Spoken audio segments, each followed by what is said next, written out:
Okay. All right. Welcome everyone to another episode of Music Explained. I'm your co-host Usman Juf, and alongside Katie Gold. Today we have the honor of sitting down with Chris Rafter, a native Philadelphian songwriter and singer who is redefining what it means to tell the truth through country rock. Welcome to the show, Chris. Thank you, man. Sick intro too. Is that what the people are Let's saying? go. Hey, That I'm that's redefining what truth? that's That's what what I I'm think I'm saying. doing. That's I'm glad that's what that I'm you're saying. I was that gonna say my that was That, not AI generated. We don't I do that's what I'm gimmicks saying. here. That was legit. I that's the vision. So to hear it validated means the Yes. world. Thank you. That's great. And let me clarify too. Native Westchesterian, Yes. Okay. because All right. All I've right. gotten quite a few DMs about the whole claiming Philly thing. Here's the thing, Yeah. okay? You think I want to be making fucking videos saying Philly folk and, if you're from Philly and you like country music, you should listen to this guy. No, but that's the reason I have fucking 40,000 followers, because I do stupid shit like that. So that's, I'm not claiming anything. I'm not trying to stomp on anybody's territory. Westchester East High School, class of 14, and never hit it. So we kind of are, but we're not claiming Philly, is what Yes. I'm hearing. Same. Yeah, you know what? If it brings more people in, now I've been kind of like doing the yeah, because I started out with Philly folk when I first put out like Havertown, because that was another funny one. They're like, Yes. guys, he's not saying he's from Philly, he's saying he's from Delco. The song's called Havertown. Yep. Wrong again. Family's from Havertown. I lived in Havertown for a while, born and raised up through high school in Westchester. So that's the real truth about Chris Rafter. That's the soundbite. The truth everybody's been waiting for. You Snip have to that. We need that clarify. to You have to be. clarify. Let everyone know where you are Yeah. really from. Yeah, I've been holding that one in for a while, about 2 years, and I figured what better place to tell the truth than Music Explained. Hey, there we That's what go. we love to hear. You Welcome. heard it here first, folks. Yeah, this is an exclusive. It's the exclusive, so thank you for that. Absolutely. Thank you for giving me the platform. Of course. Let's kick it off. There's Yeah. there's so much to go through. And I want to take it all the way back kind of to your roots. And growing up obviously in this area, right? Usman and I Hmm. both lived in Philadelphia for like, going to school there. Both were in Philly for like what, Oh, 10 12-ish years? years or something like that. So walk us through how you got to where you are now. Because we talked a little bit in Usman's awesome intro. We talked a little bit about your country and kind of alternative style of music, which I think is just incredibly interesting. You touched on like Philly boy making country music, which I love. But like walk us there, like from the beginnings, Yeah, so I'll give you like the real shit. Ready? I've please. been writing songs forever. I've been writing, not forever, but since I was like 13. I still have my first original song notebook in my closet.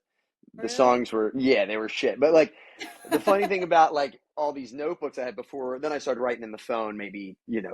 10 years ago. Mm. And just because it's fucking easier. I wish I could be all romantic with my like, little feather I dip in ink and everything has to be written in a notebook. Dude, I'm writing all the Very time on the go. I do it so in George minutes. Washington-esque if you have like a papyrus scroll and like Yeah. That is like a thing with like I know, songwriters. and Like you it's get like a almost what are they this called? A quill and a your quill. papyrus. Oh. Yes. That's what I was looking for, a quill. I Yeah. think we can talk later about your merch store online because I'm obsessed with that Yeah. as well. I feel Ah, like thank you you. could do branded quills now. People might Now I buy them. can. Yeah. So just Now I make can. sure you And consider that, okay? that's an opportunity. If I get that going, you'll get a percent. We'll talk about a Thank you. profit I split will after take the this. kickback So from that's that. fantastic. Absolutely, absolutely. Yeah, but basically throughout my whole like writing, it's kind of funny because I look back on these notebooks just to see like how the progression has been and what the consistent parts of it have been, right? Up until like now. And one thing I've always tried to do, and sometimes I've done it better than others, is write the way that I talk and the way that I think, as opposed to like how a song's supposed to be like written. So, but with that, I'm a music fan before anything else. I'm like a better music fan than I am a musician. You know, I'm a fucking nerd. I love not only just getting super deep into the shit I like, but learning everything about the artist, about where it was recorded, how it was recorded, where was that artist mentally, and any kind of behind the music, behind the album, any type of documentaries I can find about my favorite shit, I dive into. And, you know, the reason I mention that is like, yeah, kind of fast forwarding to like 2023, right? When like Chaotic and Havertown, which were the first couple songs I released, this Chris Rafter came out. I already put some stuff out under my other name, Chris Celine, right? And they did no numbers. Like nobody gave a No. shit. I had no like brand, you know what I mean? I put them out. There was a song called Minute Too Late. By the time this episode comes out, it'll probably be taken down actually because I redid it for the new album. Just because I just wanted to try to give it a little time to shine, Yeah. you know, because it didn't a few years ago. But it was in the same kind of lane, singer songwriter, where I'll always put myself as like, look, man, I write songs. The form that they take is going to be influenced by the shit that I'm into at the time. Sometimes that's going to be what's popular. Sometimes just going to be what I'm into. With Chaotic and Havertown, those songs were just written on an acoustic guitar. That's how I start all my songs. I don't play anything other than guitar. Um, so I started on guitar, and funny enough, at the time, I reached out to my boy Justin Miller, who was working at Milk Boy Studio in Philly, and Love we had Milk done Boy. the Yeah. yeah, absolutely. That's where I did my first few songs. So I hit him up and was like, "Yo, got these songs. Here's the acoustic demos. I want to record them. I don't have a producer. I don't really know anything about that. Let's, if you want to go in on them with me, we can produce them." And he happened to have just finished Zach Bryan's self-titled record, like fucking weeks prior. So he's like, "Look, man, I can get you know, a couple of the dudes from his band to play on this." So he got me in touch with Zephyr Avalon and Reed Connolly. And Wow. I'm not just name dropping. Some people are going to listen to this, be like, he loves fucking riding on that one. He loves that one. Here's the reason I mention it.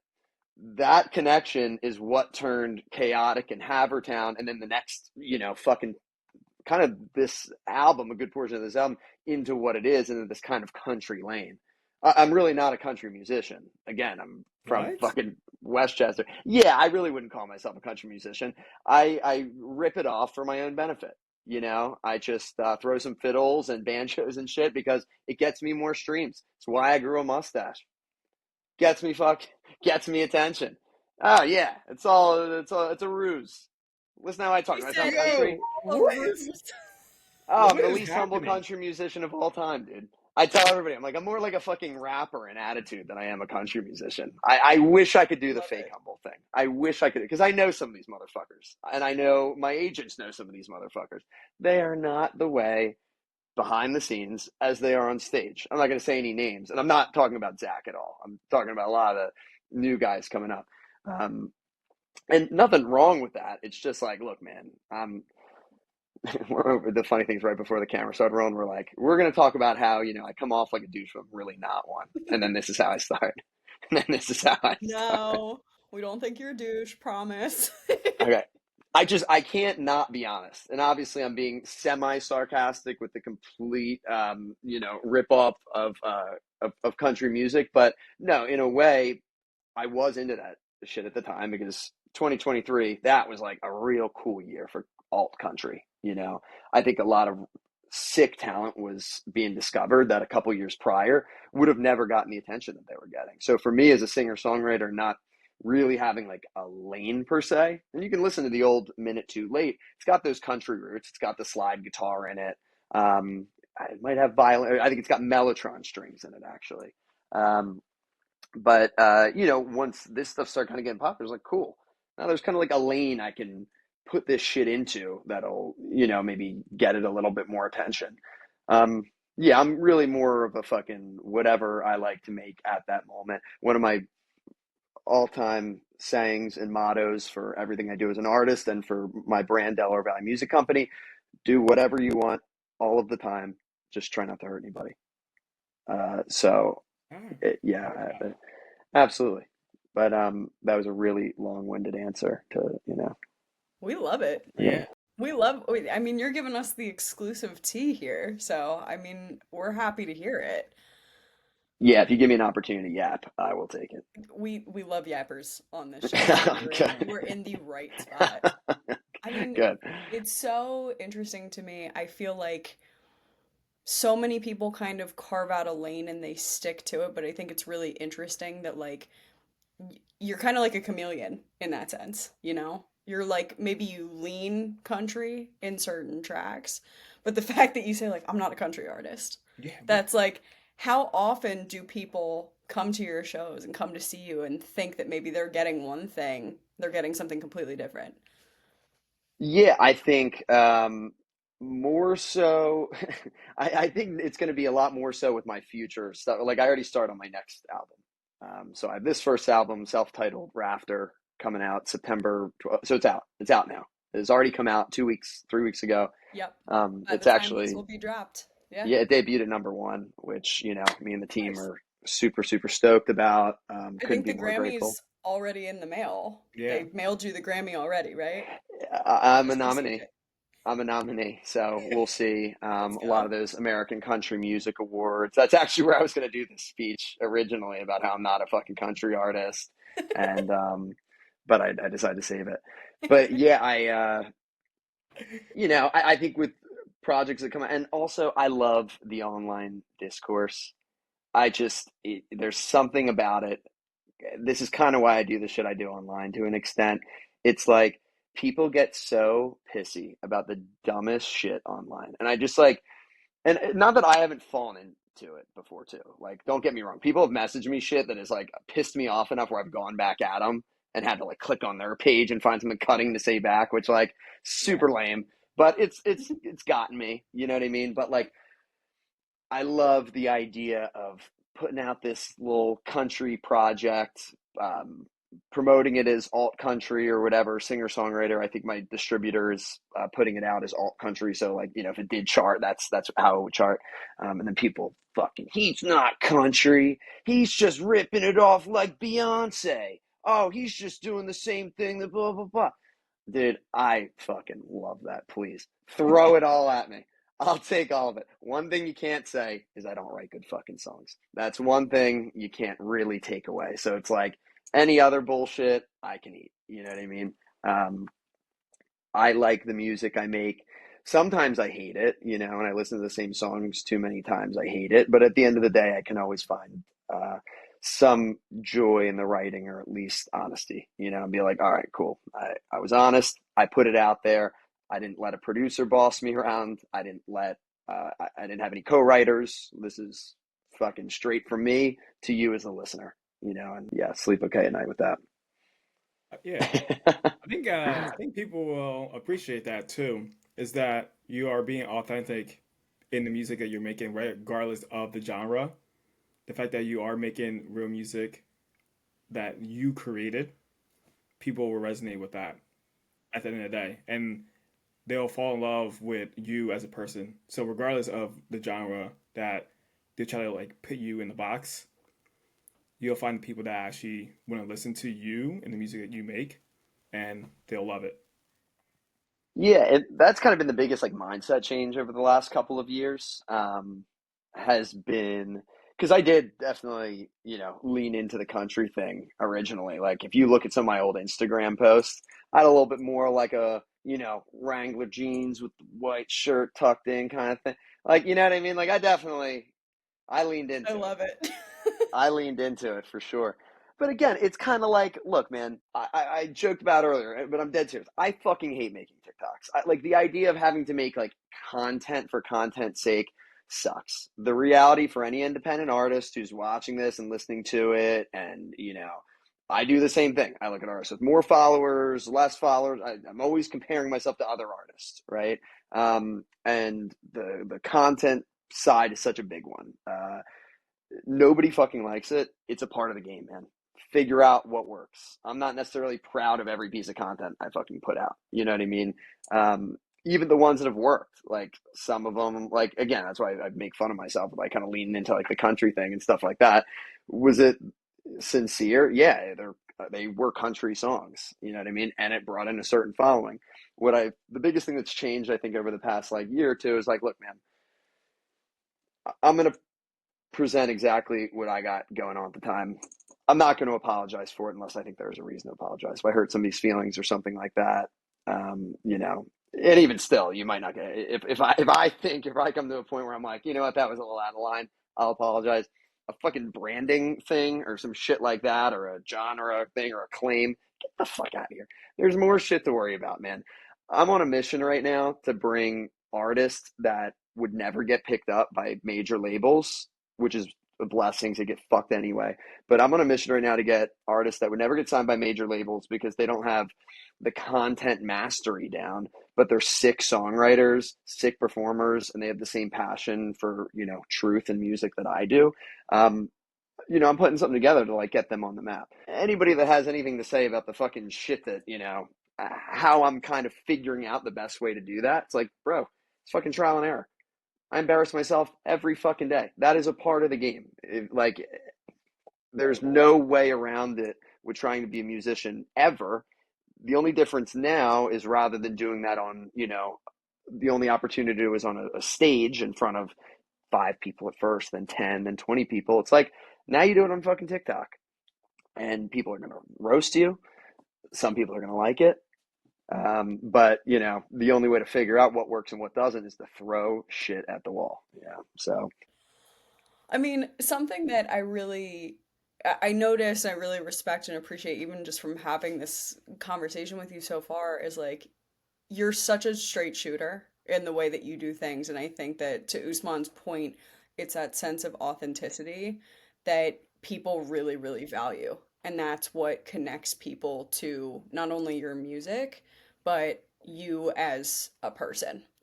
And there was something on your website that I thought was really interesting. And I think it was talking about some of the merch that you have. And I love the hat. I know we're touting it right now. 10 out of 10. thank you very Something much. something that you have written out is that you won't push bullshit. And I think that that's with respect to what you're putting out for, you know, people to potentially buy and consume. But also I think that that's like key to your essence as an artist. Yeah, 100%. And thank you for saying that. Of course. Yeah, I think it's like nail on the head. I mean, again, it's like one of the biggest mental shifts I think I had in this because like this is a tough fucking gig. Like, you know, trying to do anything as an artist, it's a tough fucking gig. And like, you do it long enough, you're eating shit for long enough, you're spending all of your money, you're not making any, you're getting older, you're watching all your friends fucking, you know, succeed in their careers, start families, and you're fucking, you know, lugging your shit into some crappy venue to make a few $100. Like, I get it. It sucks, and a lot of times I think it can be easy to start trading in some of those kind of I don't want to say like I don't want to say values, you know, but like for example, it can be easy to sign a really really shitty record deal, and this is where these record labels, you know, prey on artists because typically they're fucking broke, and they give you this terrible fucking deal, but you even know going into it, you're like, oh man, there's so much out there about these labels. There's a 90% chance I get shelved and nothing happens anyway. Or even if I make it, then I'm going to get screwed for all the money I make. But you know what? I have a 0.1% glimmer of hope. And right now, in my current situation, it feels like zero. So I'm going to take it. Yeah. And, you know, and the same thing with the type of music we make, right? And like I said earlier, like I did the country thing. That was the shit that I liked at the time. That fucking Zach Bryan album came out. Um, I love that shit. Sam Barber came out around that time. I love that. All these other way smaller artists that were just popping up on TikTok. It was sick. It felt like the soundtrack of my life at that time, you know, and I really felt that. It wasn't a cash grab by any means. It was the shit that I really liked. Um, with that being said, I also see people maybe see something that's kind of hot and shift their entire style, image, way of writing, their whole truth to try to find a trend. And I don't blame the artist for that. I think it's a fucking game where people are really hungry and they're trying to chase this by any means necessary, and they start trading in maybe some of the stuff that was essential to them when they started, right? For me, I do have a little bit of an advantage with a business background. Before I started doing this full time, I was an entrepreneur. Mm. So I was able to kind of bring that into this when I started. When I first put a couple songs out, I, signed to an independent label that had the same, values that I did. We didn't see things the exact same way. We decided to go our separate ways. With that being said, I have a very, very strong vision. So to kind of like try to lead me in any other way than that vision is a fool's task. It's a fool's errand. We worked some out. We went our separate ways. I brought in investors and I started Delaware Valley Music Company, basically to, you know, live and breathe my fucking truth and how I think this shit should go. Um, Come hell or high water, and I found a really, really cool team, and people that believe in this and that are backing me. And right now, yeah, we're in that trial and error phase of throwing shit at the wall, seeing what works, seeing what sticks. But one thing I will not trade in for the fucking world is that original vision, and that's giving what I believe is the best product to the people that support me, and that's in terms of the music. It's always going to be truthful. It's always going to be the shit that I like. The merchandise, I resent cash grab merchandise. I fucking hate it. Going to a concert and spending $40 on a shirt that's got a Gildan tag on it that I know these shirts cost like a dollar Yeah. fucking 60 a piece, probably less when they're buying 100,000 of them, and they're going to sell that for $40. And it's like, again, the labels are handling a lot of this stuff. Since I am the label, I'm like, I'm not going to fucking do that. I'll tell you exactly what the margins are because I actually fucked up on this one. I fucked up a lot this past year. That's how you learn. I'm selling these shirts for $30. My cost is about fucking 21. Also, with the shipping, I didn't realize how to set up the fucking shipping on them. So I set Mhm. that number too low. So then I'm eating even more on the shipping. I'm Right. not getting a 3x return on this fucking merchandise. I'm eating it. That doesn't even include with the hard cost. If I break even, I'll break even if I sell every fucking piece of this. Every piece of this, I'll break even. Yeah. I'm not taking that now upcharging because I fucked up. You know Yeah. what I mean? Um, and again, like, that's how I want to run this thing all the way through. Um, and I think keeping that integrity, it's like as this thing grows and I have more artists that want to start working with me once I've kind of figured out, okay, this is kind of the path of how we make this happen. There's that they can ask anybody, and it's Chris Rafter's good money all the way through. Nobody's going to say, "Oh, he fucked me over," or "He did this." They might say, "I said something stupid," or "I talked out of line." That does happen. And again, I'll apologize for I feel it's necessary, No. but they can't say I fucked them over. You know what I mean? Or I did something shitty in that way. So, can you repeat the name of the company again? You said it Delaware Valley Music Company. nice. Why Yeah, man. Delaware Valley Yeah. Music Because of Why'd the I call it Philly that? tie? Yeah, Yeah. Is it Well, because you're a Philly boy or? yeah. So growing up in South Philly, Yep. typically we would call things just around the, where I'm from. No, the cool thing, I was like, I love this fucking area. I love this area. And I do spend a lot of time in the city. I spend a lot of time in Delaware County, obviously, and, in Chester County. Um, there's so many fucking companies that are just called like Delaware Valley Roofing Company, Delaware Valley Paving Company, Delaware Valley, whatever, HVAC. I always thought that was cool. I kind of see myself as a neighborhood guy. I've lived a lot of places. I always find myself back here. I'll probably stay here forever or at least close to it. So with Delaware Valley Music Company, it was just like, it made sense. Why am I going to come up with some like fucking, and again, I just like doing everything different. If everybody's naming their record label something that's like this meaningful and kind of obscure name that like they have this deep story behind, it's like I'm gonna do the opposite. I'm gonna just make it as blunt as possible. It's a music company. It's not even a record label. It's just a music company, and it's in Delaware Valley is where it's based. So that's what it's called. So you said we're keeping it simple, which I love. Yeah. Yeah. I mean, here we are on Music Explained, right? Like Yeah. we're aligned with you fully. Absolutely. Why make shit any more difficult than it is? No. Everybody's trying to make things like too crazy nowadays, you know? There's always some extra level to everything. It's like the whole what's that saying? Keep it simple, stupid, you Keep know? it simple, stupid. I have another Sometimes it's the company truth. I'm just starting called Idiot because it's solution. It's actually going to be a part of Delaware Valley Music Company because it's Idiot Marketing Solutions, Idiot Business Solutions. But because I'm a fucking idiot and I'm figuring stuff out. So if I can figure this out as an idiot, if you're an idiot, you can easily absorb it and It's utilize so it. funny. It's so good. Yeah, so that's that's what the That's pretty IRS smart. filing. I love that. It'd be a good time filing your tax returns for the business on that. Yeah, Filing is idiot. Let's go. exactly. Filing is idiot. And again, do whatever you want all of the time, just as long as you're not hurting anybody. Why not Absolutely. fucking just call things shit like that? It's fun. Who cares? Nothing matters. That's real. Yeah. Before like we switch and talk about like your music and the new album, I do want to know what 13-year-old Chris was writing about in those notebooks. I'm so glad you asked. All right. So I Break can, them I out. I can, want you to go get one. and I could, because the funny thing is, I wish I had him fucking like right here. The funny thing is, like on the cover of these books is like all these little logos I would draw, and then like band names, and then they'd be like scratched out, and then like the new band name. My first band was called Chlorine. That was the one we landed on. Corrine. Chlorine. Chlorine, like in a Like for the pool, pool. Yeah. like Pool. for the Oh. pool.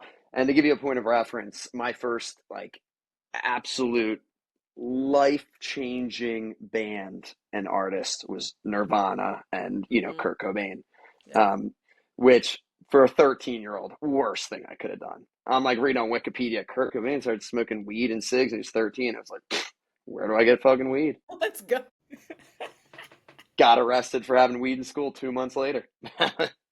Yeah, oh yeah, Oh yeah. my God. There's a whole road there. You don't become a musician because everything's going fucking great. You don't get tattoos on your hands because you graduated from Harvard and got bored. Um, so Fair enough.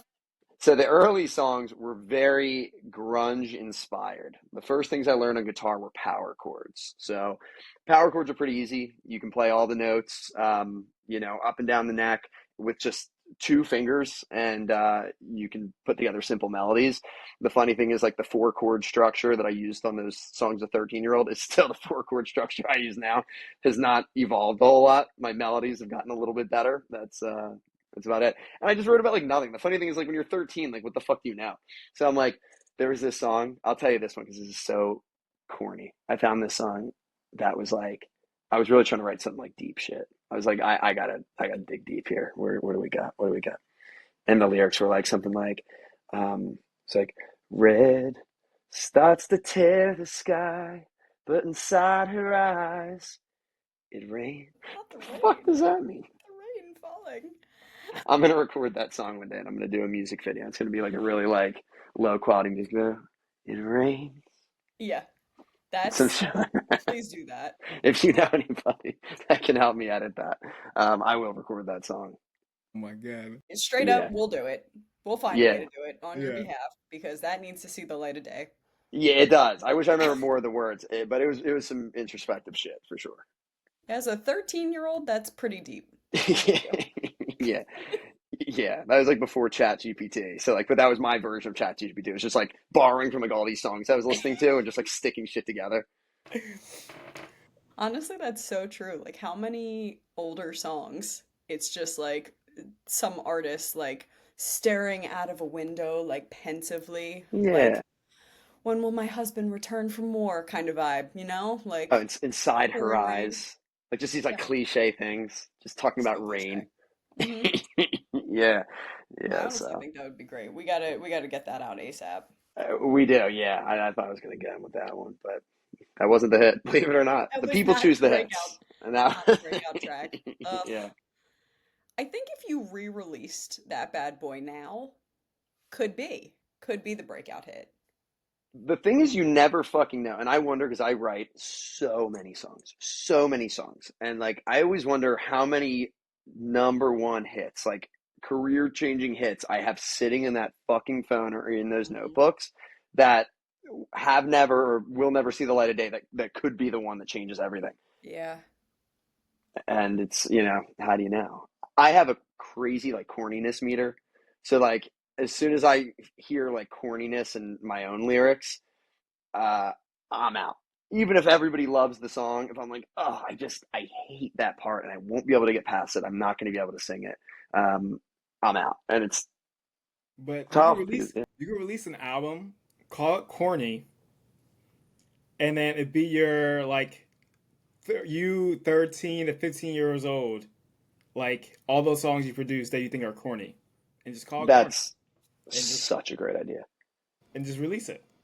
Phenomenal idea. Some of these are recent. I mean, like up until last week. Like I write corny songs. I write more corny songs than good songs. That's how you get to the good songs. You write some corny shit, and you're like, is that what I'm gonna say? Yeah, I think that's a phenomenal idea. I think Usman, you're getting a royalty check coming in soon, I probably. think you are maybe a position with Delaware Valley Music Company Oh as yeah, well, baby. Yeah, some sort yeah. of advisor, consultant level at Get me in least. there. This is Get me through the door. I'm here all day. absolutely, I love it. absolutely. We'll talk after this. Fantastic. I absolutely love it. Well, I want to segue off of kind of what we're talking about. I want to talk a little bit more about your songwriting style and like the content of your music too, because I really appreciate something that you said earlier in the conversation was like you are just kind of like writing as who you are and not in a way that it's like you're trying to do it everybody else's way. You're just as you are. So I want to talk about the emotions and the energy that go into some of these tracks and where your inspiration comes from. Yeah. So it's like I think they have like a great song, or at least my favorite songs. It's kind of like one. It's at least one of these two things, or the ultimate is if you get both. Okay, but that's rare. Either an unbelievable melody and production, or phenomenal lyrics, and it's still got to have a good enough melody. But then production doesn't really have to be as crazy if you have that going on, right? For me, it's like, okay, where's the bottleneck early on? And, even now we're figuring it out. Me and my bass player and, co-producer Mark, we done all the shit that's on this record. Um, so we're not working with like the top Nashville or New York or LA producers. We're just kind of figuring this shit out as we go. Um, so for me, like writing has always been, and the lyrics have always been number one, almost to a fault. Where if I focused more on like melodies and the whole production thing, yeah, maybe I'd have some like hit songs, but again, then it wouldn't be me. It wouldn't be completely honest. Um, some of my favorite writers of all time speak from a perspective that I can listen to their songs and almost always kind of identify it's them. Even when they're telling a story about somebody that's not them, it's told from the way that I would imagine them telling a story at a bar in some way. Um, and these are my favorite artists because I kind of feel like I know them through their songs, as opposed to a lot of music where I really like love it, but I don't really know what the fuck they're talking about. Like Soundgarden is a great example.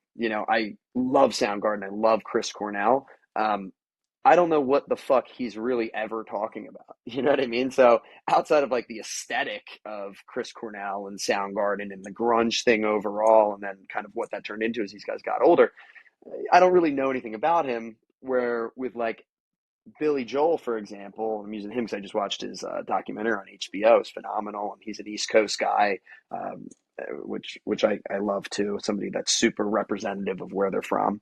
Um, you feel like through his lyrics, you kind of know the type of dude he is. Like he's, there's some humor in the songs. There's kind of that raw honesty. There's a poeticness, but that's not in a pretentious way whatsoever.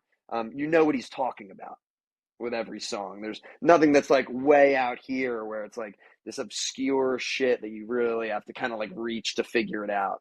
Because sometimes, like, not all the time, but sometimes I think it's like at least for myself, when I do that, I'm Mhm. like, am I writing this super obscure kind of thing because that's how I want the song to be, or am I just being lazy right now? And I don't want to really detail it and tell a story here, so I'm just gonna throw out some fucking red starts to tear the sky inside her eyes. It rains. So again, that's no shade at any writer. That's just my kind of preference. Yeah. Yeah. Did I answer the question, or did I just talk about everything else other than the question? No, no, you absolutely did. That completely answered the question, 150%. I think it's so interesting because I kind of want to get your thoughts off of that, like the content of the actual music. Do you think I get the idea of not wanting it to be like too out there, where it's just like this like overly flowery kind of prose that it's like not connectable to people in a sense. Like, do you think that maybe as a whole in the music space for all artists or even just for yourself, like do you think that the best music is relatable? And that's what draws people to you is that they're relating to the content? Yeah, personally, I do. I don't know if the charts always reflect that. Um, and again, like just like anything else, right? I think there's people that really love music, and I think there's people that, um, like music and like can appreciate it. But the same way, like there's people that really, really like cars, and then there's some people that can just kind of appreciate a nice car. Like they can see Sure. a Ferrari and be like, "Oh, that's sick! It's a Ferrari." And then there's somebody that's going to be able to really appreciate exactly what's going on under the hood and every detail of that car. And I think it's kind of the same thing with music where like I think melody and production are always going to be number one for the masses, right? So that's where my approach isn't necessarily helping me. Like I'm a pattern guy. I try to recognize patterns in everything, right? Um, if I put all of my effort into melody, production, and um, the absolute best vocal takes, finding the key where my voice is the absolute best, getting the best takes, and then doing all the latest and most modern stuff to optimize that and make it super super pop chart friendly. Like it'd probably go a lot farther, you know what I mean? And I do it to fuck around sometimes. I've written songs in the style of like a Morgan Wallen song, right? Or in the style of even a lot of like the pop stuff. Like when that Sabrina Car, so well, actually, I'll get into this. An exception that I've really been liking, maybe up until a couple days ago, but exception I've really been liking is some of these like Chapel Roan, Sabrina Carpenter, Olivia Rodrigo, phenomenal lyrics, super relatable. Not necessarily to me, but to a lot of people, and they're really like talking about something. The reason I said, up until a couple of days ago, the new Sabrina Carpenter record, my girlfriend was showing me a couple songs off there. I think maybe she kind of found her thing and then just dove way too deep into it. Um, I don't even know I, that I haven't heard it yet. So I'm No, like, and yeah, I don't same. listen too much of her, admittedly. So, yeah, look, I don't want to show on the record. Great job, Sabrina Carpenter. What I like, I think her and her team have done a good job of creating a world outside of just like, because like the typical pop music tropes of like dancing, uh, dancing in the club, drinking, something about love or some kind of heartbeat love situation happening to the beat and all, just like the classic fucking tropes that are in all of it. Um, and then, a lot of these women are going a lot deeper, and I like that. Even to the point, like with the Sabrina Carpenter shit, super sarcastic and like humorous, but stuff that like a lot of girls are like, that's right on the fucking money. That's how I think about these guys. Chapel Roan, really similar, just kind of like um, very, very direct. And her production too, her whole thing, fucking, I think is fantastic. I am a fan of her. I'm not a huge, I don't stay incredibly on top of pop music. I find it like 6 months later, but I'm on it, dude. I'm 29 years old. I'm not fucking, waiting for this shit to come out. I find everything about 6 months later. Um, I feel like I could see you standing in line for the new Sabrina Carpenter drop at, if people are still buying like physical CDs. You're at Target like midnight. You're there waiting for the drop. Yeah, I I could mean, see that for you. Don't that's like I expose don't. him. Don't expose him. Yeah, yeah, yeah, Yeah, I'm exactly. sorry. People are gonna be waiting for you out there Yeah. now. My I don't bad. really know what's happening until like somebody brings it to me. So Yeah. like, in this case, like my girlfriend, but then I always like listen to it. I'll give it a shot. Yeah. I'll have it on the background. Cause that's the other thing I found. Like, you can't be cunty with music. All right. And I say that with the C word and I fully mean that because too many people will be like, I think they get in their genre, they get in their lane. Hmm. And then like anything that's like outside of that is not cool to listen to. So like I notice it with like country, right? There's a lot of really alternative music I listen to that like probably don't agree with a lot of the things that maybe some of these country people are talking about. And not to make this political whatsoever, it's another thing. I don't give a fuck. I don't go down that road. It's like a dumb thing to bring into music. I don't know why musicians fucking absolutely love just building brands off of this now. But with that, it's like, you have these people over here in this indie scene that will never listen to this stuff in the country scene. It's like, dude, I was that guy for a while, and then I heard Jason Isbell. I was like, "This is country music. This is considered country. This is unbelievable writing. This is fantastic." And then Tyler Childers, and this back in 2017, right? Um, and same with vice versa. There's a lot of like dudes that do what I do that aren't gonna fucking listen to Sabrina Carpenter or Chapel Roan. It's like there's some good shit in there, man. You might hear a melody or a chord progression that's gonna change your whole shit, man. Like listen to all of it, and then decide what you like and don't like. But yeah, man, listen to it all. No, I agree.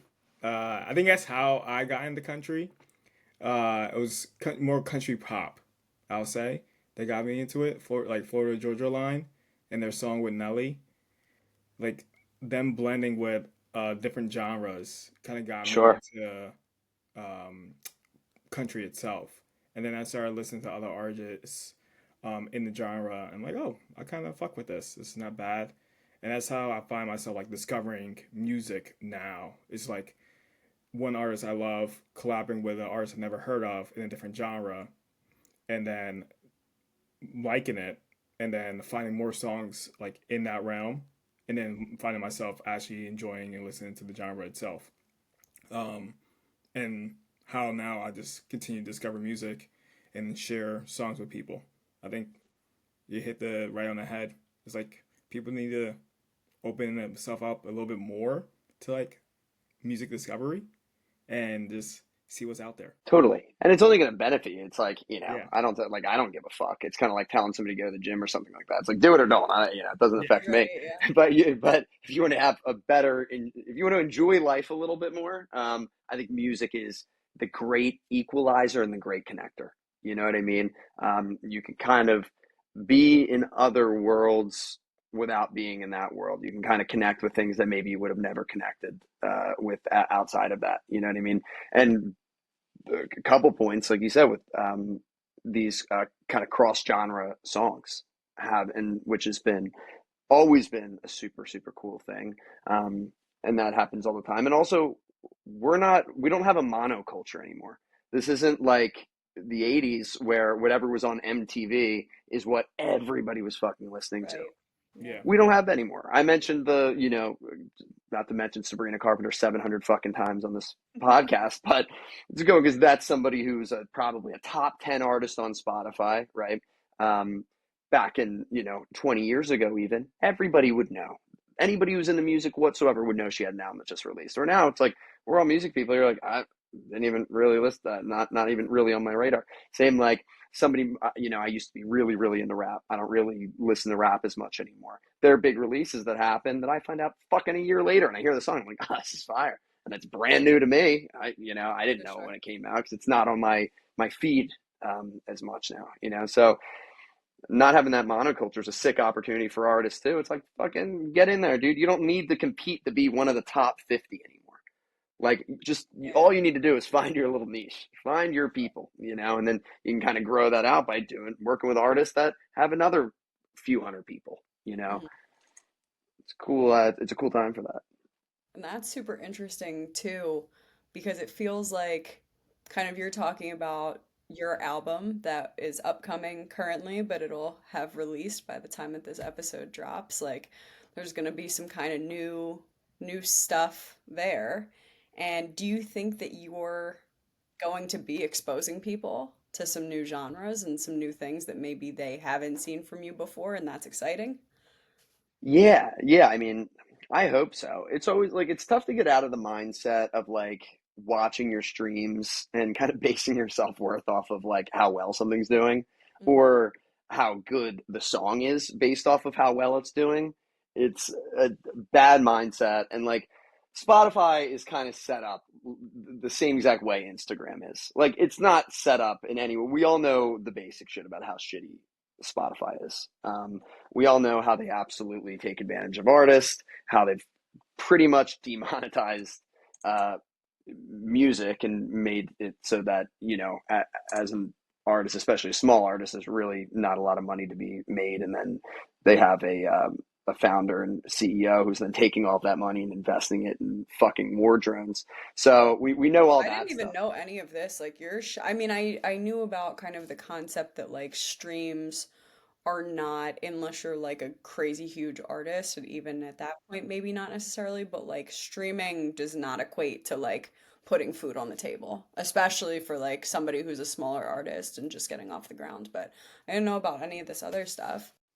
Yeah, yeah. That's So crazy. yeah, I mean, and again, nothing really good happens up at that level. There was this funny like misconception because of some of my posts over time. This is why I completely avoid politics now.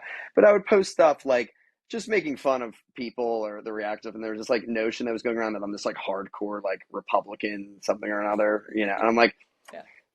I'm not. I'm not going to Yeah. disclose all my political stuff, but I can Sure. absolutely tell you I am not here supporting these fucking billionaires absolutely wreaking havoc on everything, Hmm. everything with us having no say in it. That is the opposite of what I support. And again, with Delaware Valley Music Company, that's my way of at least throwing some darts at these giants, and whether it affects them or not, like I'm gonna fight like hell, because that's kind of what I'm here to do. That's what I was put on this plan to do, just fuck shit up, and hopefully for good. you know Flip um that. That's a good one. yeah, so I yeah, so with that, the streaming thing, it's like Spotify is the only service that shows how many streams your song has. And Hmm. it's this metric that everybody kind of uses to show like how popular this artist is. Same with Instagram followers. Like I joke all the time, like just because I have a fucking Instagram following doesn't none of these metrics mean anything like compared to another, right? Yeah. I've seen people that have, and not seen, I know people that have 6,000 Instagram followers, maybe 10,000 on TikTok, and fucking a million monthly listeners on Spotify. People are streaming the shit out of their songs, or they're just on a bunch of playlists, which is typically more likely when it's that much of a disparity. And then there's people like me. I did really well on Instagram because I had a few posts that did really well. I'm pretty engaged with my local audience, so I'm also fucking I'm Monk. You know what I mean? I missed the TikTok wave. I came on that late. Instagram, I know a little bit better. I had that in high school. Sure. So I do all right on that, and then I have like 4,000 followers on TikTok. You know what I mean? Um, I've done a good job at being able to stay busy with shows and being able to move tickets, get people out to my shows and out to come see me and the boys. But a lot of that's just in the effort of like kind of putting those videos out there of like what we do. It's not a boring show. It's worth your $20, your $25, whatever it is.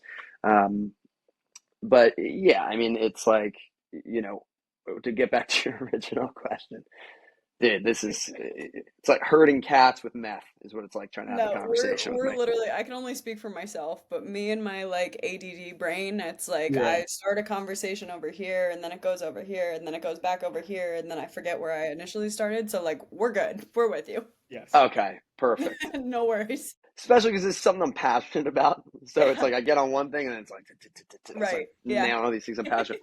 So to answer your question, yeah, I'm excited to put this stuff out, and there's definitely things that don't sound like any songs that don't sound like any of the other songs that are currently out, which I'm excited to get out and kind of show some of these different sides of my taste right now while I was making this record. With that being said, they might do fucking horrendously. I played a show the other day, that when I was talking about, where it's kind of like perched up on the stairwell playing, and I start playing Havertown, and I see this kid mouth like to his boys like, "This is his best song." And I'm like, dude, fuck. It's the worst thing to hear when you put out like 9 songs fucking since then. It's like the second song I put out. It's the worst thing to hear. You know what I mean? But again, like I can't tell people what their taste should be. And maybe it is. Maybe objectively, Havertown's the best thing, and that's uh, what I'm kind of competing against. It's not my favorite one personally, but that doesn't mean it shouldn't be your favorite one. Um, so, it's yeah, I guess it's like putting stuff out without the expectations, or kind of going into it knowing like I'm not going to be disappointed with the numbers on this. I'm going to do the best I can. I'm going to push it. I'm going to get it out there to my people. I'm going to learn more and more about promotion along the way, and I'm going to use it as a learning tool, because that's like another big thing. Again, like I preached earlier with the figuring out social media and stuff like that. Figure out fucking promotion. There's a stupid notion that I can't even believe it still exists, but it does, that like, you know, if people, people will just find my music, and if they like it, they like it, and I'll grow my fan base that way. That will not happen. Yeah. That will not happen. It's like, and then you always have these like one-off artists that kind of change. Like every musician thinks they're going to have the same experience, right? Like Zach Bryan posted some fucking videos on Twitter, has one go absolutely crazy viral, and then he has the most unbelievable 5 years of music history. Yeah. 5 years ago, this dude was in the military, puts up a song of him sitting fucking out, in the tall grass somewhere, singing a song. It goes nuts. He goes right to tour, skips playing bars, all that shit. And this is no shade on him whatsoever. I'm just saying this is a fucking awesome, and super lucky career. And he would say that too. Goes right into playing theaters, then to arenas, then the fucking stadiums, and then signs a $350 million deal, all within a 5 year period. You know what I mean? Crazy. He did an awesome job at writing great songs, cultivating a crazy fan base, and tapping into something that nobody else had tapped into. Same like the Billie Eilish thing. Yeah. Her and her brother making songs in their fucking parents' bedroom on a $100 microphone with a $100 fucking audio interface. I have one here. It's not what I record on, so I got a better one over here. But there's these like uh, little stories that people hear, and they're like, "Oh, my thing should just be like that." Mm-hmm. And it's like, brother, I was that for a while, and then I turned 24, and then I turned 25, and then I turned 26, and it still wasn't happening. I turned 27, and at some point, you got to just realize, like, look, you're gonna age the fuck out if you keep waiting Mhm. on the same luck that 2 fucking people had. You are not gonna have that luck. Figure out an angle, figure out how the fuck to promote it. With Delaware Valley, that's what I hope to be able to do at some point. That's what we will do. Is kind of handle a lot of that shit so artists can be artists, without putting them on, without having a record deal. Um, so, but in the meantime, it's like, yeah, figure it out. And there is deeper shit that goes into it, right? Like I'm on fucking AI now, a few hours a day, figuring shit out, figuring out how to get better. How do I, convert? How do I best use the Meta Ad Manager to find people with, to find my audience basically? How do I compare that to artists with similar audiences and then be able to target them? It's all this like little shit that's like, dude, you have to be able to compete with people that are doing this with billions of dollars and thousands of people on their staff. So it's like you got to at least make a little bit of an effort, a little bit of a dent. That's That was a, true. that was a big yap. Oh, that's good. Yeah. Um, I want to kind of switch gears and touch on like performance, like on stage performance, because you do it quite a bit. And I know this past summer you were at what Barefoot Country Festival in Yeah. Wildwood. Um, was that like one of the biggest stages that you've been on so far in your music journey? And if so, can you speak about like what it was like playing for that large of a crowd? Yeah, dude, that was like, so it's kind of funny. Like it's August of 20, right now, or no, it's September. Actually, it's October 2nd, 25. Yes. The dates are not easy on this show sometimes. 2 years ago, in October of 23, I had never played for a crowd before. I'd never played for a crowd before. It scared the shit out of me. I'd already been writing music for over 10 years. It scared the shit out of me to go and perform in front of an audience, right? And like the funny thing is like my attitude, like just talking was still Yeah. the same. I was very audacious there. You put a guitar and a mic in front of me, and it was like insane. I nothing on the planet made me that nervous, and I that was kind of one of the biggest self-limiting beliefs that I had, and I think held me back for a while. Was like I didn't just get out there and start playing for people, and then you don't start meeting people, and you don't. So you can, you can start making fans, but then people are going to want to see you fucking play eventually. Um, so I released Chaotic in Havertown, and on social media started developing that fan base, and then people started wanting me to play. And I remember like the first like real kind of show I played was I was living in LA at the time, and it was this like Western themed like LA thing. Like all these like influencers were there, and it was this like Western themed like influencer thing. They were in like cowboy hats and like chrome heart fucking tank tops and shit, and just like the whole thing was just built for influencers. Like there was just like little like wall. I don't know if you've ever like any of these influencer events. There's just like everything's just meant to take like pictures in front of. Yeah. And I had like the 12 o'clock, the noon slot. That was like the earliest slot. And I practiced with this fiddle player I met out there. And I was nervous as fuck. I like ate a Xanax and I was like, oh, I can't eat too much or else I'm going to forget all the words. I went out, did it, and I was terrified. Made it happen. And a few weeks later, started playing a couple open mics. When I moved back here, started playing some open mics. Got a little bit better, a little bit better. Still though, like absolutely, absolutely terrified to do these. And then over time, it's just like anything else, man. Like what I've kind of learned about every step of the journey is like the only way out is through. And this is with anything, musician or not. Any fucking fear that you have, anything that sucks, anything that's hard. I'm not going to go all David Goggins on you, but the only way out is fucking through. Like, do it, do it. And I kind of had to have that talk with myself pretty often, and I still do. Put myself out there for shit like that. But yeah, to answer that question, um, I've gotten pretty lucky with a lot of the shows that we've set up with, especially since I got the band together, and they're a massive part of this. Like on the live end, we can't even talk about this without talking about those guys, because some of the sickest fucking musicians that bring the whole sound together. Me up there with an acoustic guitar is like cool, kind of boring. The fucking Rafter show, like the energy that comes at fucking our shows is just the culmination of us. You know what I mean? And they play on the records too for the most part, and we make a cool thing together. But yeah, once we started getting that together, like the first band show we ever played was last August, and me and Joe, my drummer Joe Fanica, we were doing a bunch of grad parties before that, because I started getting hit up for all these grad parties. I didn't even know how to like price them. I was like, I don't know, fucking $400, and now I'm like 500, and then like it's kept getting hit up, and again, I'm an entrepreneur, so the demand's there. I'm like, you know what, 1,200? They're like, all right, yeah, $1,200. Come on out. So me and Joe were just going, me with an acoustic guitar, Joe with a small drum kit, and we were ripping all these grad parties. We probably did like fucking 30 last summer. That's wild. God. Yeah, and then like the first actual show we set up was in Doylestown, Joe's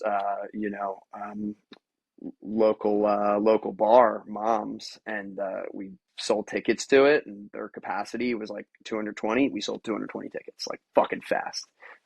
So our first like band show was sold out. We were stoked. We thought we crushed it. We were hammered the whole time, hammered after. That was like our thing for a while.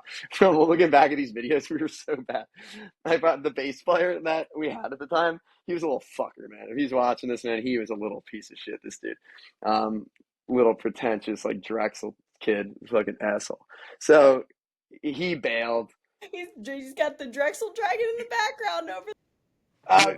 So, and no shade at Drexel, shaded this kid. I'm not gonna say his name because that's not cool, No but he offense sucks. taken. We're Not, fully gonna ask you about that once we're not recording anymore. But anyway, oh yeah, yeah, and he's young. I mean, that's the other thing. He's Yeah. like 10 years younger than me. yeah. I was a little piece of shit when I was that. I'm still a piece of shit. I'm an older piece of shit now. But when I was that, yeah, just that like pretentious, like, weird musician thing that holds the entire Philly scene down, essentially. It was just that distilled into this little man. So we kicked him out because he got like, kind of shitty with me over text. I'm like, fuck it, we're doing this show without a bass player. So first show, ripped it without a bass player, made it happen. Mark Mank came on shortly after that, like exactly a year ago now, and Mark's one of my best friends. Really, all the guys in the band are. Those are my best friends.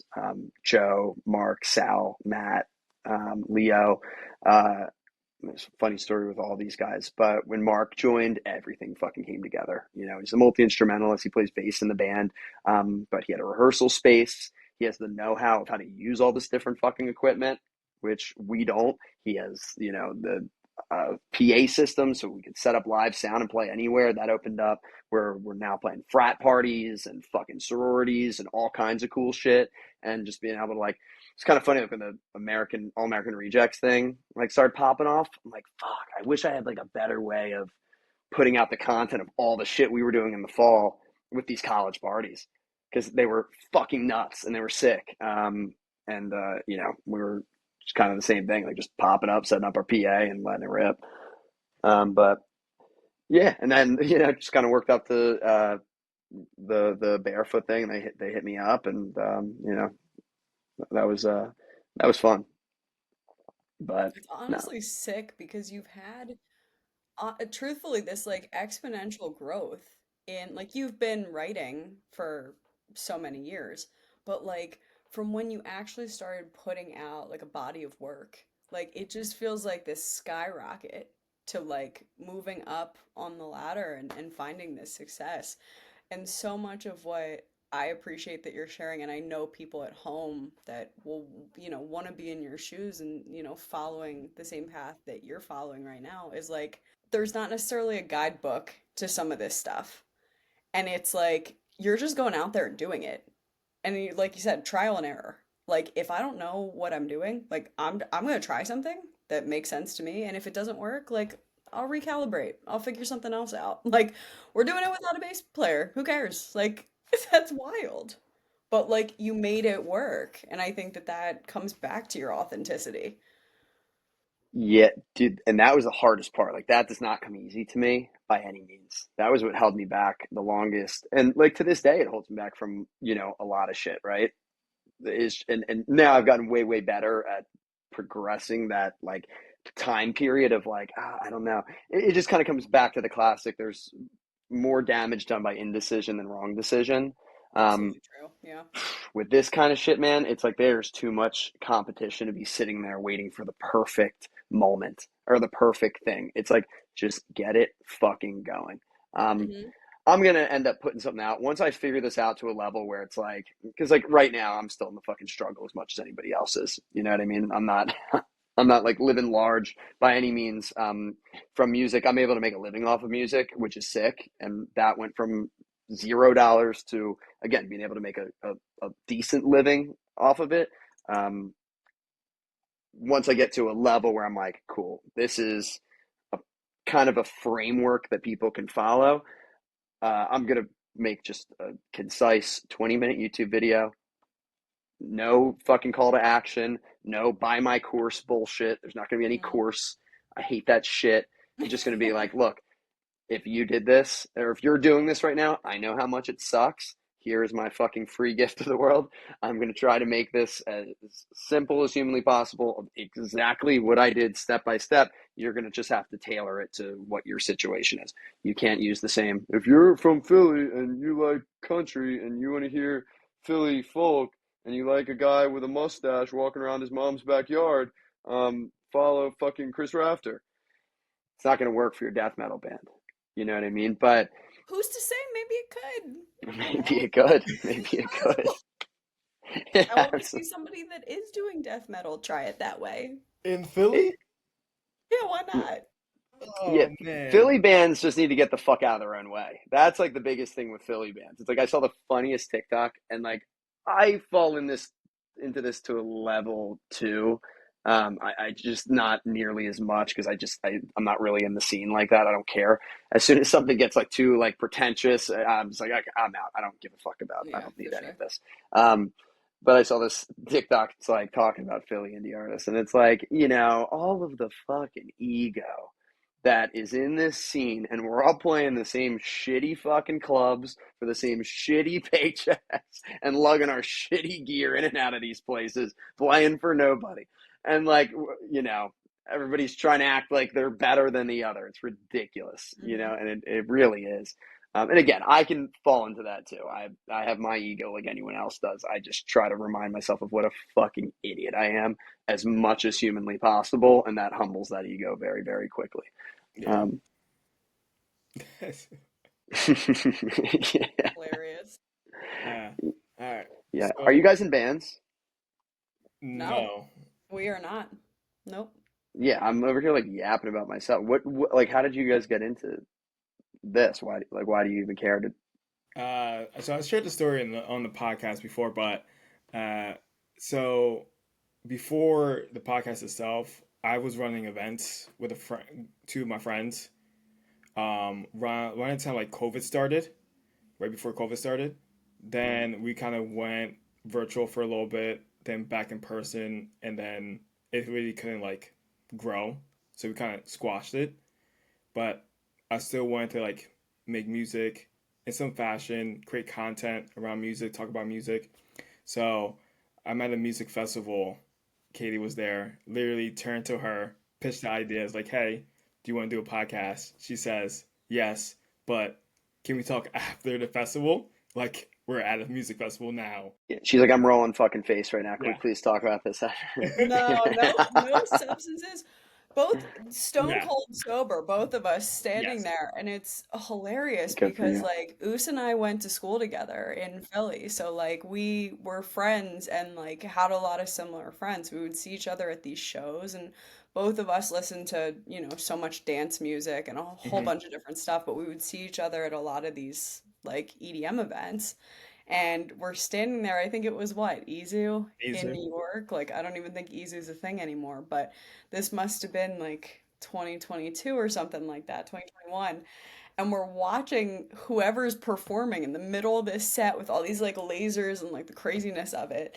And he's like, "Do you want to do a podcast about music?" And I was like, "Yeah, I'm shocked that this came to you right now, but like, yeah, I support it. Like, can I get more details when we're home from this trip?" Yeah. But honestly, like just music lovers through and through. Like the goal of Awesome. this, my side of the story is like I do have a little bit of a background in both. I took voice lessons. I was a little nerd. I still am a little nerd now, but it's maybe less noticeable to people. But I was a theater kid in high school. Oh, hell yeah. So I took like voice lessons for that. I was in, I did like choir in school and stuff like that too. Um, I wanted, you can see my nails for everybody looking. So I did try to learn how to play acoustic guitar. You know all about playing acoustic guitar. Not easy with nails like this. Um, Now you got to watch Dolly Parton though. If you want your mentor on how to play with the long she nails, is talented in everything uh, that she does. yeah, She she could do literally anything. Like Dolly that Parton is for absolutely true. president, straight up. I, But I support that I 100%. I straight up was not that talented at it, so your girl gave up on that. But like I played piano for like 10 years, like I have so many different passions that I never stuck with one thing. Like I never stuck like you're a guitar guy. Like I never stuck with guitar. I never stuck with piano. And even to this day, like music a huge part of my life. It's part of every single day of my life. It's there on the good days, it's there on the really crappy days. Like there is music for every time and place. And like you said, it changes for me. Like the music that I was listening to back in 2020 when we were like peak COVID time, completely different music, completely different me, a completely different version of myself. And I think it's so cool to look at how that evolves and like how Totally. the music kind of shapes and plays into your life. It is like it's a soundtrack to your life. And so that's kind of how I got into it.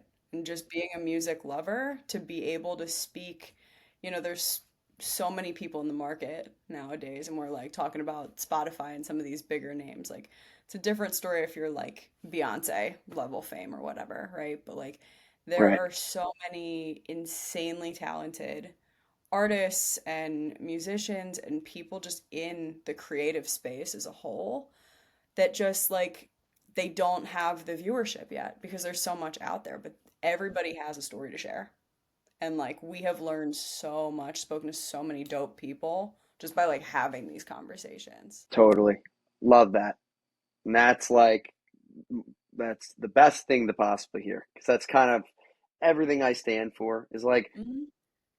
make money, of course. I have no problem with Yeah, anybody making you gotta money. I live like for sure. you gotta live for sure.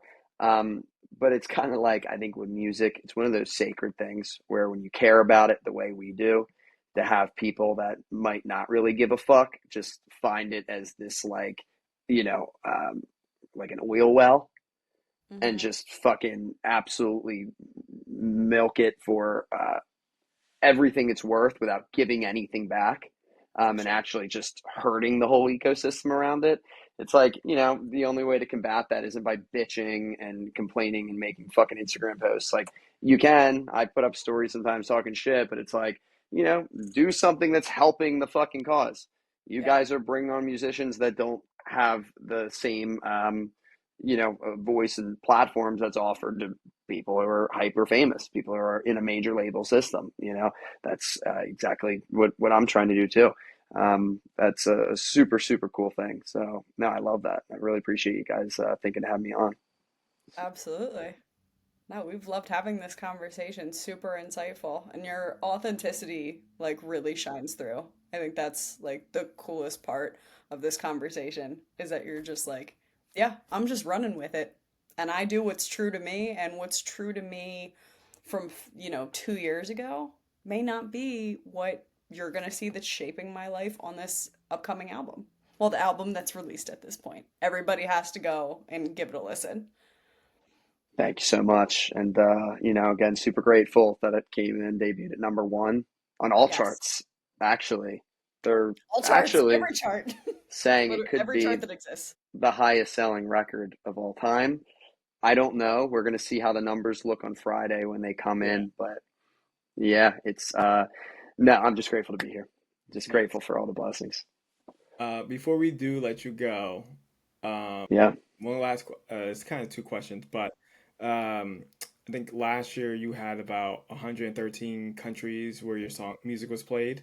Did any country like surprise you, like um, at all? Honestly, no, because it's like the English speaking ones, obviously. Yeah. U.S., Canada, Australia, and Okay, then it's like yeah, Brazil. Right. And Brazilians, they fucking love them some music. Like yeah, Yes. they get fucking down. Um, so no, not really. It's like cool to see when people are like, because I am extremely interested in the rest of the world. A little nervous to see it all, but I'm very Right. interested in it. So, from my nice little bedroom and living room, I'm able to go on YouTube and watch these brave explorers go out with GoPros and see these parts of the world that I Yeah. could never dare.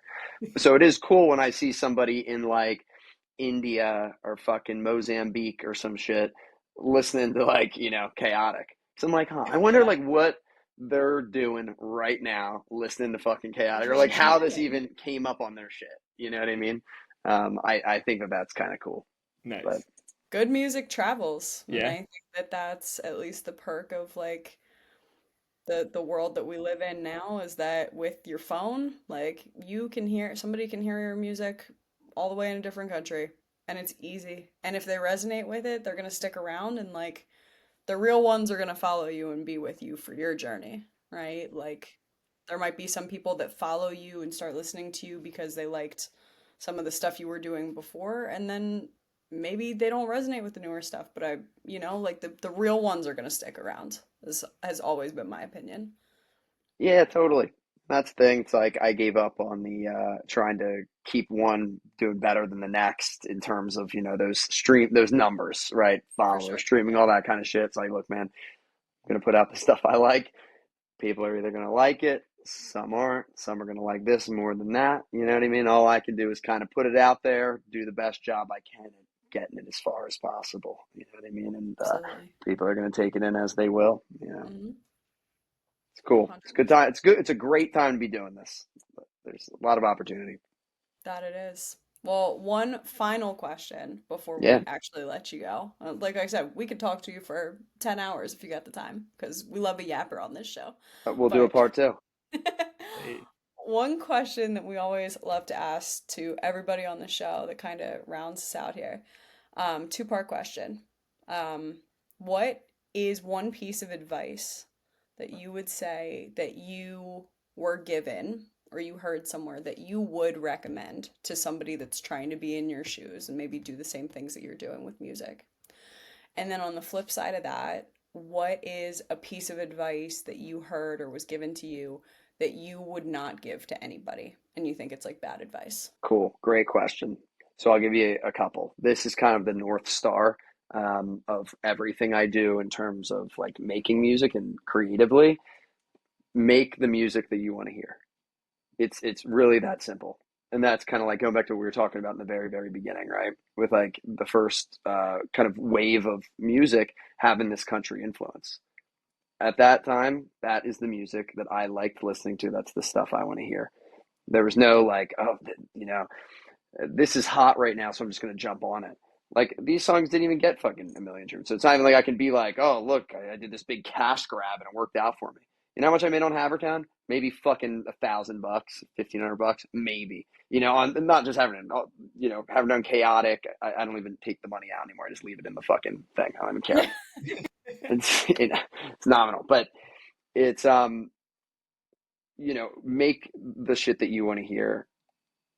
Leading into the next one, I had a mentor tell me before, because I always joke about what a fucking idiot I am all of the time. Like when I look back, right? I always think I got it all together.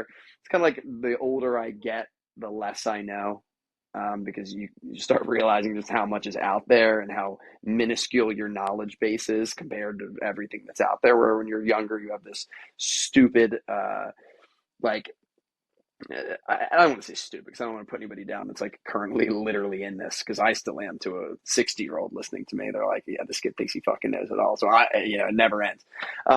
But you do. Like I thought I knew fucking everything at 18. And it's like if you're not able to look back every 6 months or so and be like, damn, I was an idiot 6 months ago, you're not growing fast enough. Like there's Yeah. something off if you're not able to look back and be like, I shouldn't have done that. That wasn't a great decision. If you can keep looking back, I mean, every decision across the board you made was a good one. Probably something up there, and you can apply that like creatively too. And it's kind of like there are people that make a career doing the same thing for 20, 30 years, and like there's nothing wrong with that. But I think for an artist, I think it's kind of your job to question like, am I doing this out of laziness or because I think this is what people want to hear from me and what they're expecting from me, or um, is this genuinely the music I want to keep making? Like for me, I have such a wide array of taste and things that might influence me at any given moment that I could never be put in. If my job was to make the next fucking, Havertown chaotic love songs for the next 30, 40 years, I'd fucking find something else to do. Then it's just a job. That's not an expression of me. I'm a different dude than I was then, even like in my writing. With this album that's coming out, there's a lot of drug and alcohol references. Like enough where when I listened to the final record, I was like, God damn, my Hmm. girlfriend's parents are going to hear this.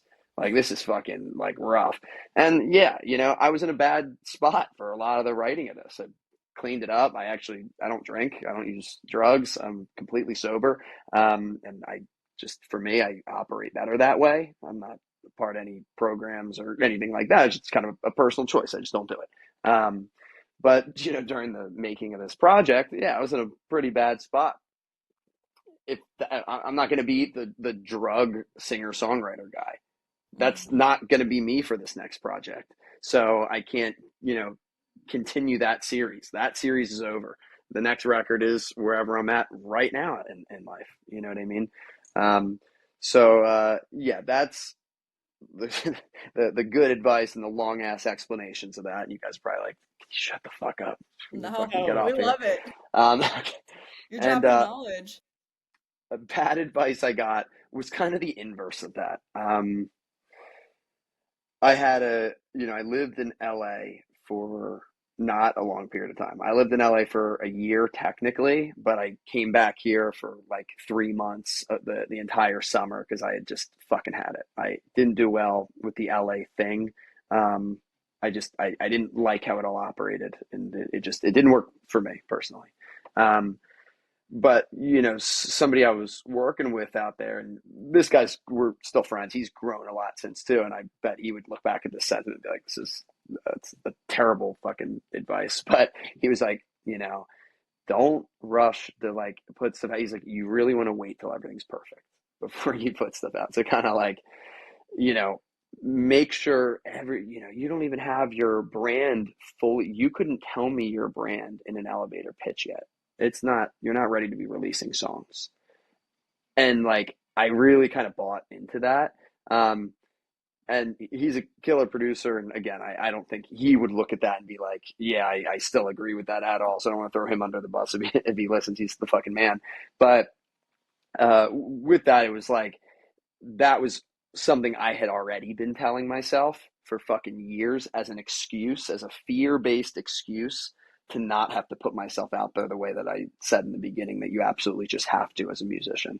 You have to look fucking stupid. You have to, and maybe you won't, and hopefully you're delusional enough where you don't even fucking hear it. I'm so fucking delusional that I don't even think like the stuff that I'm sure all those shares on Instagram, I'm sure not all of them were like, this is the greatest thing ever. Some of them are probably like, what a fucking douchebag. Look at this guy. I'm so delusional that didn't even cross my mind. I'm Yeah. like, I am blessing these people. Here's another reel for you. Post. Fucking enjoy that. Boom. You're welcome. Like that's kind of delusion I walk into this with.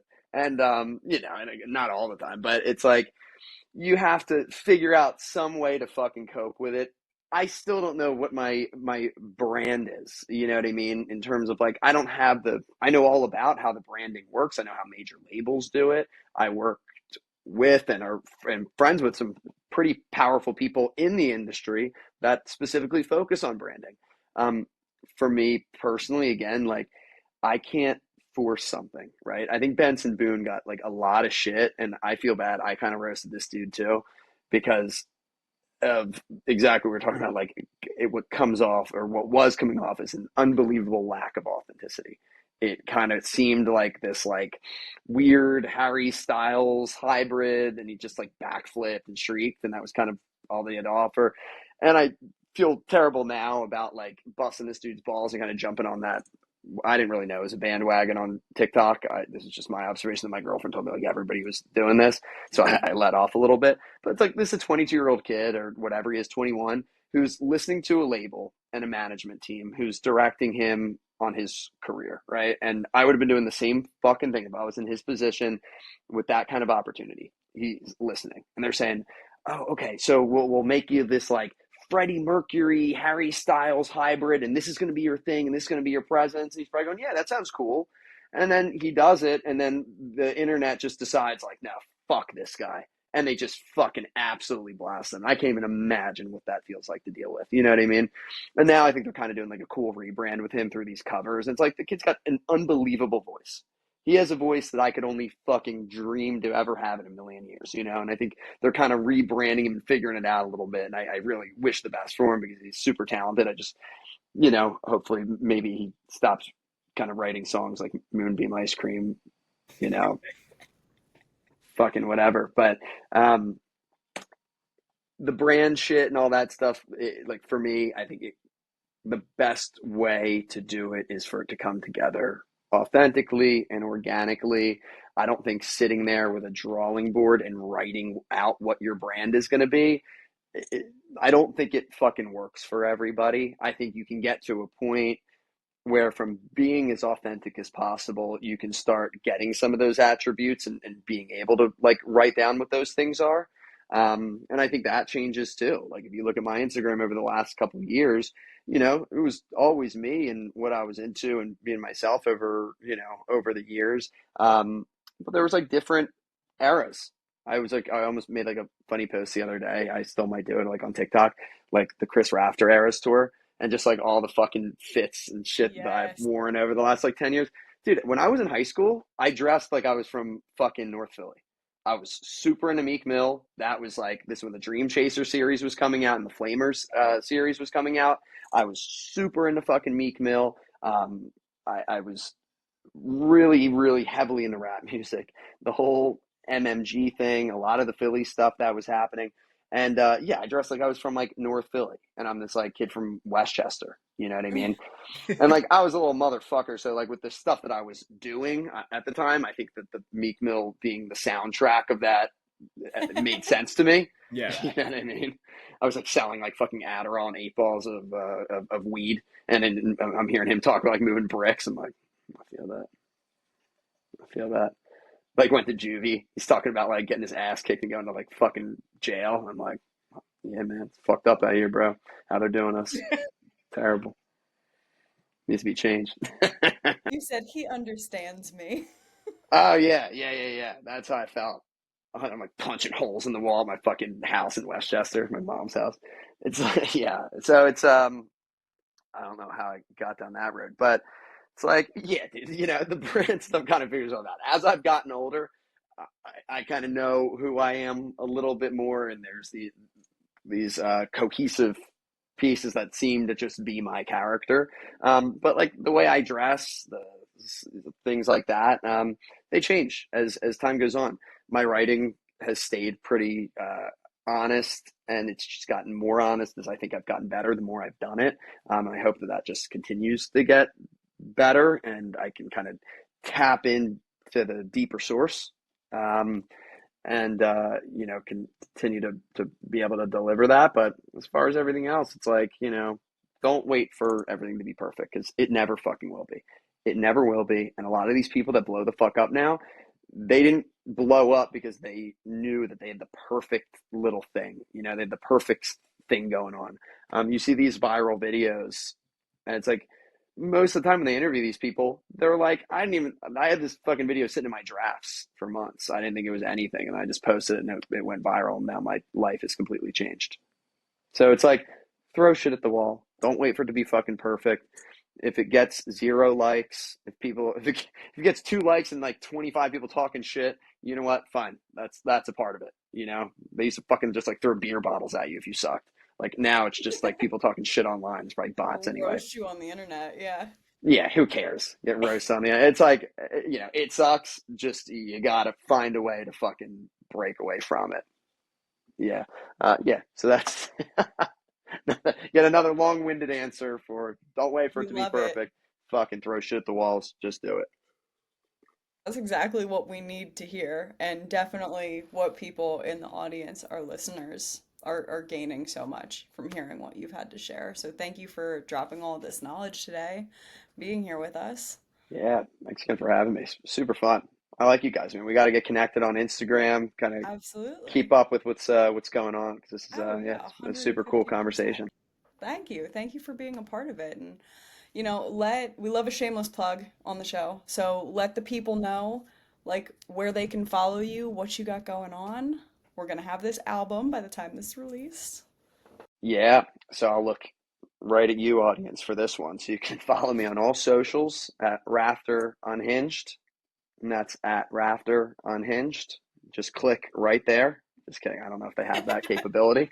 And then You I have could an be like, album coming out. We have an album coming out. It's called Rafter. And it's actually out. I'm sorry. It's out. It's October 2nd. The album's been out for 2 weeks and it's already charted and it's actually already on track to be the highest selling album of all time. I fucking forgot about that. So you probably heard about it. But it's called Rafter. And, you know, you should listen to it all the way through. I make music. We make music. There's a lot of people that worked on this with me. But we make music for people that like music. If you like music, this might be something that you can kind of dig into and hear a cool narrative and hear some stories from you know, a different perspective and from a fellow East Coast boy if you're from the area. So that's my plug. Yeah. Amazing. Thank you. Thank you so, so much, Chris. Chris Rafter, Yeah, everybody. Thank you so much. awesome. Thank you guys again.